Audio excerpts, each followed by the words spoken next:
Good morning student. विद्यावार school की online class में आपका स्वागत है। आज हम 9th क्लास में संस्कृत व्याकरण पढ़ेंगे। मैं आपको संस्कृत की व्याकरण बताने जा रहा हूँ। और संस्कृत व्याकरण में आपने पढ़ना है आज प्रत्यय। और प्रत्यय में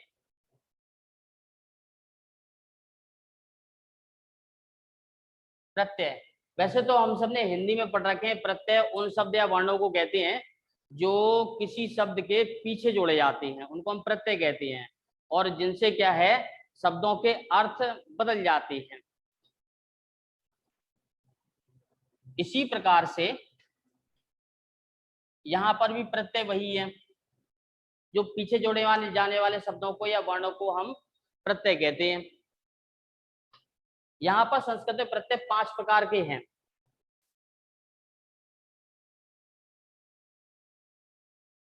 पहले कृत प्रत्यय,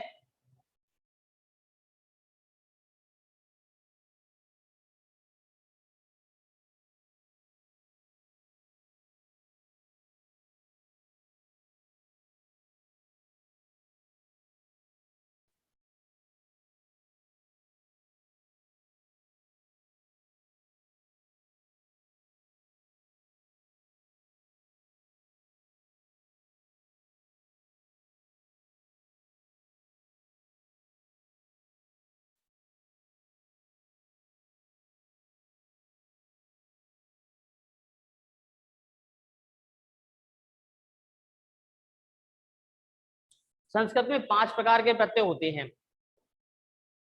और उन 5 प्रत्यय में सबसे पहले कृत प्रत्यय। कृत प्रत्यय वे प्रत्यय होते हैं जो क्रियाओं में जोड़े जाते हैं और कृत प्रत्यय कहलाते हैं। कृत प्रत्यय जोड़ने के बाद वे कृदंत बन जाते हैं। दूसरे तद्धित प्रत्यय, संज्ञा सर्वनाम शब्दों में जोड़कर लिखे जाने वाले शब्द तद्धित प्रत्यय है। स्त्री प्रत्यय वे प्रत्यय होते हैं जो पुल्लिंग शब्दों में अगर इनको जोड़ दिया जाए तो वो क्या है, पुल्लिंग शब्दों से वे स्त्रीलिंग शब्दों में परिवर्तित हो जाते हैं। धातु प्रत्यय 4th नंबर पे आते हैं। धातु प्रत्यय पर धातु प्रत्यय वे प्रत्यय होते हैं जो लकार के अनुसार चलाए जाते हैं, लिखे जाते हैं, क्रियाओं में इनका प्रयोग होता है। शब्दरूप प्रत्यय भी इसी प्रकार से हैं। संज्ञा सर्वनाम शब्दों के लिए प्रयुक्त किए जाने वाले शब्दरूप प्रत्यय होते हैं जो 7 व्यक्तियों में लिखे जाते हैं। इनके बारे में हम विस्तार से पढ़ेंगे। सबसे पहले हम बात करेंगे कृत प्रत्यय पर।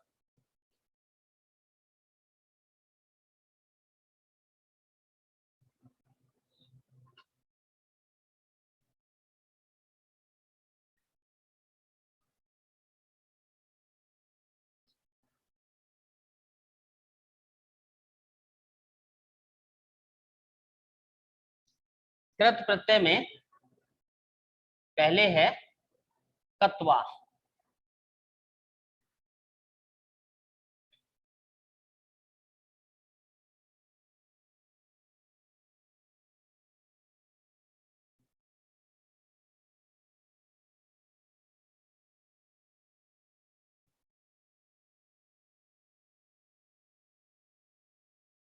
इसमें हमें याद रखना है, कत्वा का मतलब होता है करके। कत्वा मीन करके। इसमें त्वा शेष रहता है। त्वा से हम पहचानते हैं कि यहाँ पर प्रत्यय कत्वा है। जैसे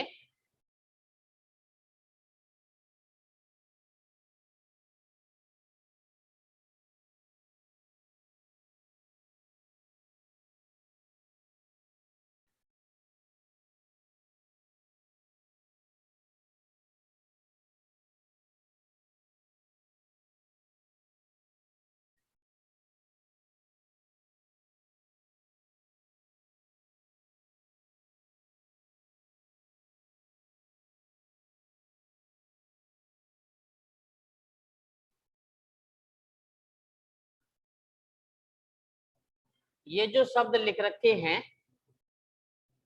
इनको कहते हैं कृदंत।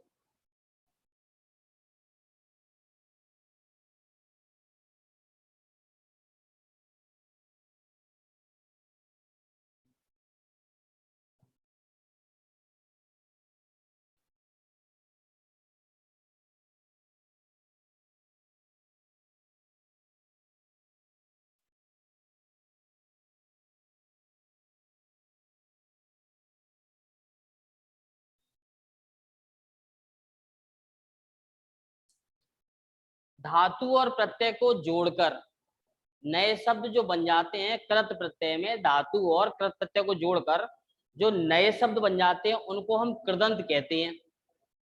जैसे यहाँ पर मैंने उदाहरण लिख रखे हैं ये, इनमें सभी शब्दों में गत्वा अंत में क्या है, त्वा, पठित्वा अंत में क्या है, त्वा, लिखत्वा अंत में क्या है, त्वा, दृष्टवा यहाँ पर दृष्ट धातु थी और यहाँ पर ये चेंज होने के कारण जो है ना, ताकि जगह पर ट लिखा हुआ, दृष्टवा।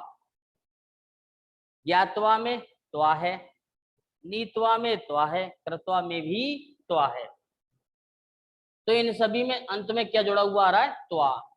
इसलिए कत्वा में त्वा शेष रहता है। ये हम एक पहचान की तरह से याद रखेंगे। जब हमें इनमें धातु और प्रत्यय अलग करना है तब हम लिखेंगे गत्वा, गत्वा में धातु है गम,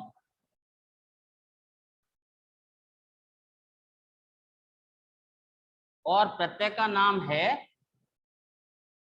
अब यहाँ पर त्वा नहीं लिखना है, यहाँ पर प्रत्यय क्या है, कत्वा। इसे हम ऐसे लिख लेते हैं।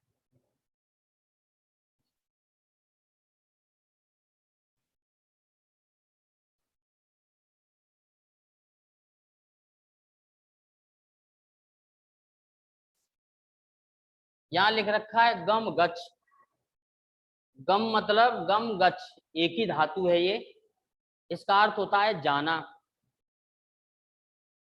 अधिकतर संस्कृत के शब्दों में, वाक्यों में गच्छ का प्रयोग करते हैं, भविष्य काल में केवल गम का प्रयोग करते हैं। धातु का जो नाम है वो है गम है, गच्छ भी है, मुख्य रूप से इसका नाम यही है गम। उसमें कत्वा प्रत्यय जोड़ेंगे तो वो शब्द नया बन जाता है गत्वा। इसी तरह पठित्वा में धातु है पठ, प्रत्यय क्या है, कत्वा। लिखत्वा, इसमें धातु है लिख, कत्वा। लिखत्वा अर्थात लिख कर, तो करके ये कत्वा का शाब्दिक अर्थ है। इनमें सभी धातुओं में क्या है, ये लिख रखा है, ये हलंत है, इसे हम बोलते हैं हलंत। इस हलंत को लिखने से क्या है, ये वर्ण आधा हो जाता है।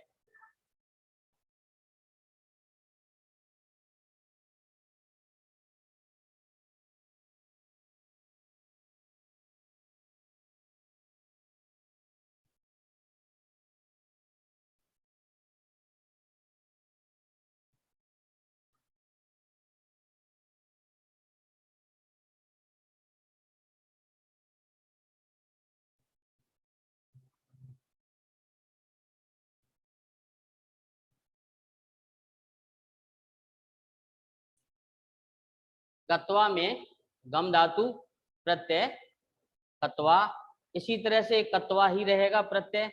धातुओं के नाम लिखेंगे, धातुओं के नाम पठित्वा में पढ़ धातु है, लिखत्वा में लिख धातु है, दृष्टवा में दृष्ट धातु है, ज्ञातवा में ज्ञा धातु है, नीतवा में नी धातु है, कृत्वा में क्र धातु है। और उसमें प्रत्यय कत्वा जुड़ा हुआ है जिसके कारण से लास्ट में त्वा शेष रहता है। तो इसमें से जब जोड़ते हैं तो त्वा जुड़कर आता है, तब हम पढ़ते हैं उसे कृत्वा, नीत्वा, ज्ञातवा, दृष्टवा, लिखत्वा, पठित्वा और गत्वा। ये पहला कत्वा प्रत्यय था।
अब हम आते हैं तुमुन।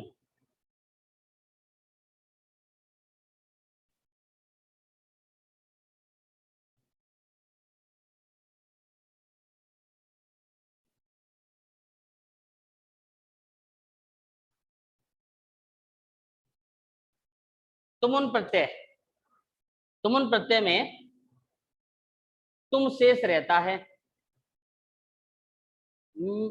धातु में तुमुन प्रत्यय जोड़ेंगे तो तुम शेष रहेगा, लास्ट में धातुओं में तुम जुड़ा हुआ मिलेगा। यहाँ पर तुमुन प्रत्यय का अर्थ है लिए, के लिए, जैसे पठितुम पढ़ने के लिए, लिखितुम लिखने के लिए, गंतुम जाने के लिए। इस प्रकार से इनके अर्थ के लिए प्रयुक्त होते हैं।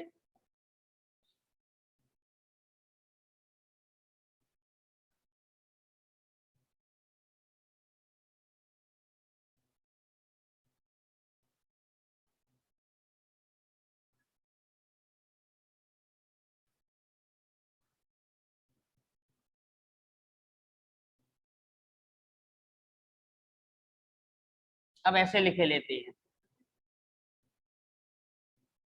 जैसे पठ तुमुन, लेख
अब ये लिखा पठ, उसमें तुमुन प्रत्यय जोड़ेंगे। पठ में तुमुन प्रत्यय जोड़कर नया शब्द बनता है पठितुम।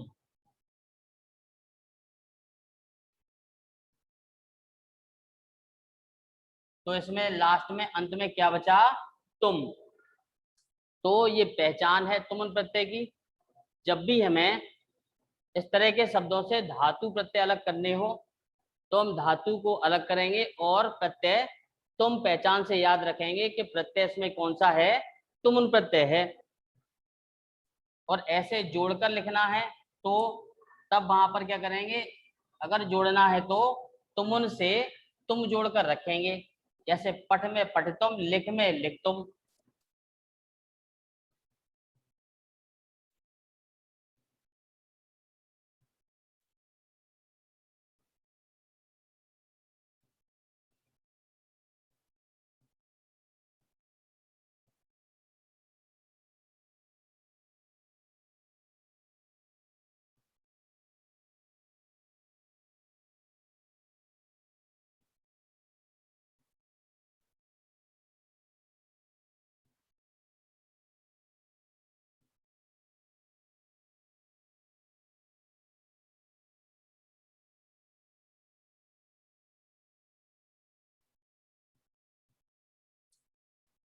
ये रहा, पठ में तुमुन प्रत्यय जोड़ के लिखेंगे तो पठितुम, लिख में लिखतुम, गंतुम, दृश्य में तुमुन प्रत्यय रहेगा तो द्रष्टुम, नेतुम, कर्तुम, ज्ञातुम। इस प्रकार से तुमुन प्रत्यय में धातु कृत तुमुन प्रत्यय में धातु जोड़ने पर वे इस प्रकार परिवर्तित हो जाते हैं, ये इस प्रकार के कृदंत बन जाते हैं। इनको हम इस तरह से लिखते पढ़ते हैं। इनसे इन्हें अलग करना है तो फिर इसमें से अलग करने को अगर आता है तो हम लिखेंगे गम और तुमुन, गम प्लस तुमुन, तो तुमुन प्रत्यय अलग हो जाएगा।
लेप प्रत्यय पर आते हैं।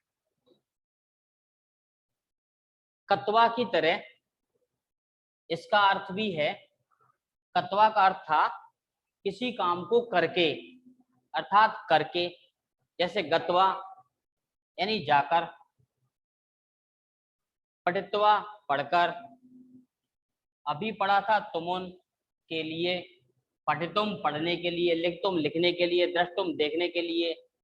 अब कत्वा के ही दूसरे अर्थ में, कत्वा का अर्थ था काम को करके, उसी प्रकार से ल्यप है, इसका अर्थ वही है, लेकिन क्या है इसमें शब्दों का जब अर्थ रहता है तो पहले धातु से पहले क्या आता है इसमें, उपसर्ग।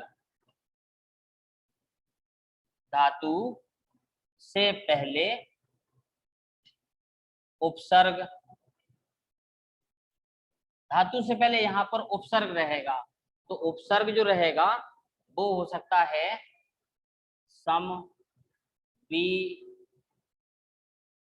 प्र, आ, ये उपसर्ग रह सकते हैं, ऐसे ऐसे उपसर्ग होंगे। उसके बाद प्रत्यय रहे, धातु रहेगी, और धातु के बाद लास्ट में अंत में, पहचान के लिए हम याद रखें तो अंत में क्या रहेगा, य शेष रहता है।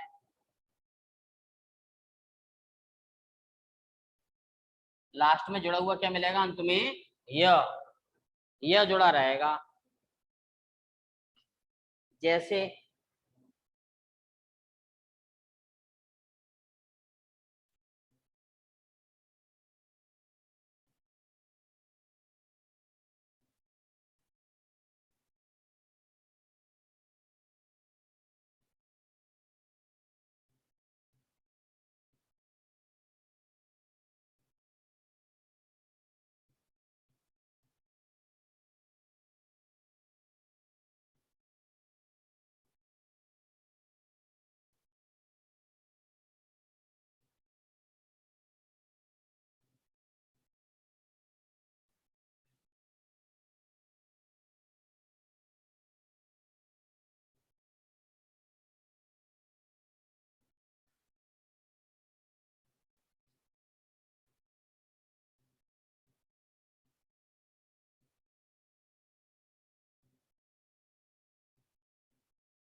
जैसे यहाँ दा धातु है, इसमें लेप प्रत्यय जोड़ेंगे तो यहाँ लिखेंगे इसे आदाय।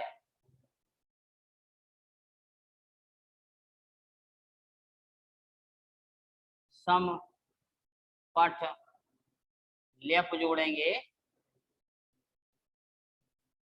तो लिखेंगे संपठ्य।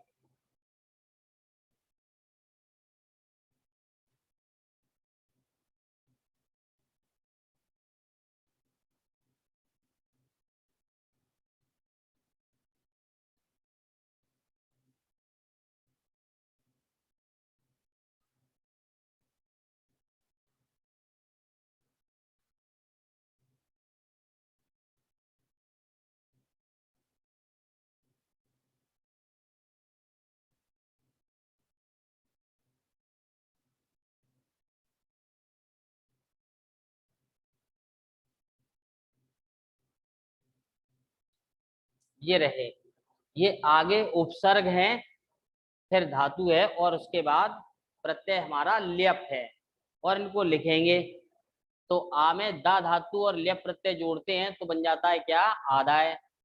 फिर संपठ्य, उसी तरीके से संभूय, विभज्य, ये कुछ उदाहरण मैंने लिख रखे हैं यहाँ पर, ठीक वैसे ही लिख लेते हैं यहाँ पर। निर, निर को हम नि भी लिख सकते हैं, निर्गम लेप।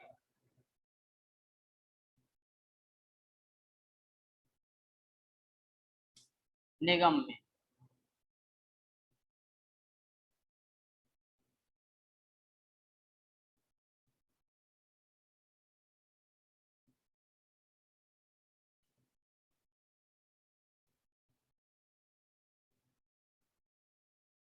उपगम में, उप में गम धातु लेप प्रत्यय जोड़ेंगे तो बनेगा क्या, उपगम में। और नि में गम जोड़ेंगे, निगम में या निर्गत्य।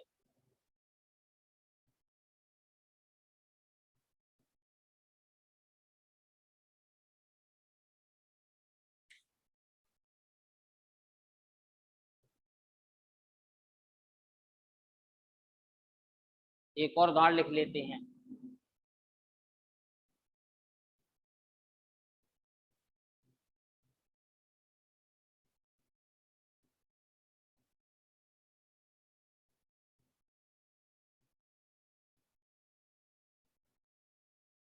ये रहे, तो कत्वा का अर्थ करके, उसी प्रकार से लेप का अर्थ भी होता है किसी काम को करके, परंतु उसमें उपसर्ग नहीं होता, इसमें उपसर्ग है।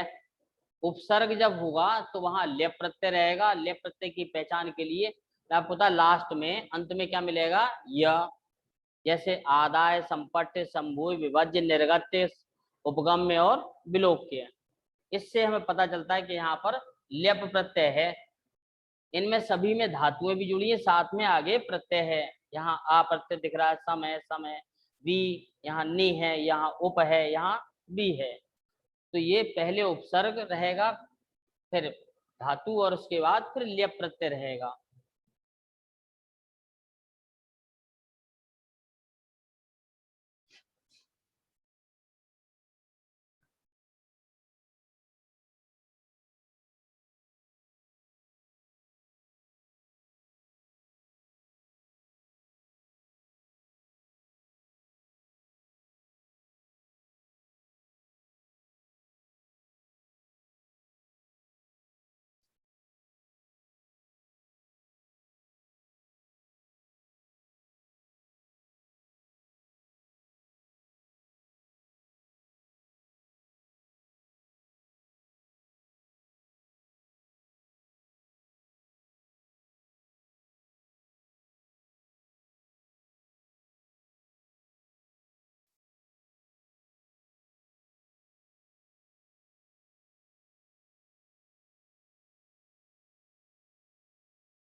ये रहा, यहाँ पर मैंने धातुएं और धातुओं को सानज प्रत्यय से जोड़ रखा है।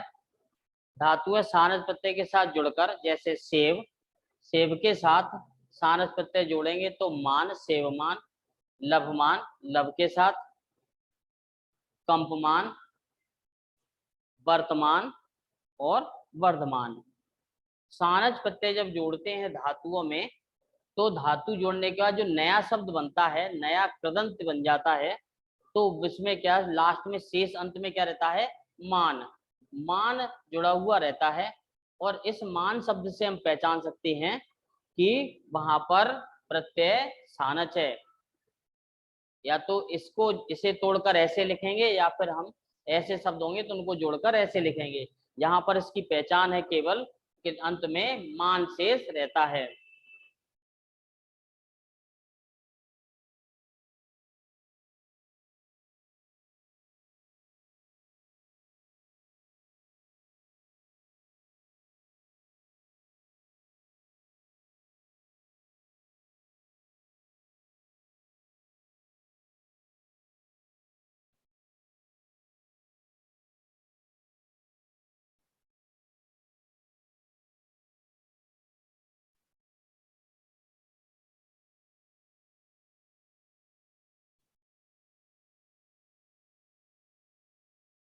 इसके बाद आज में कृत प्रत्यय में केवल 4 प्रत्यय हमने पढ़ पाए। बाकी अगले प्रत्यय अब अगली क्लास में पढ़ेंगे। और आज की क्लास यहीं पर समाप्त करते हैं। अगले दिन अगली क्लास में फिर आपसे इन्हीं प्रत्यय पर हम बात करेंगे। आप थैंक यू, गुड बाय।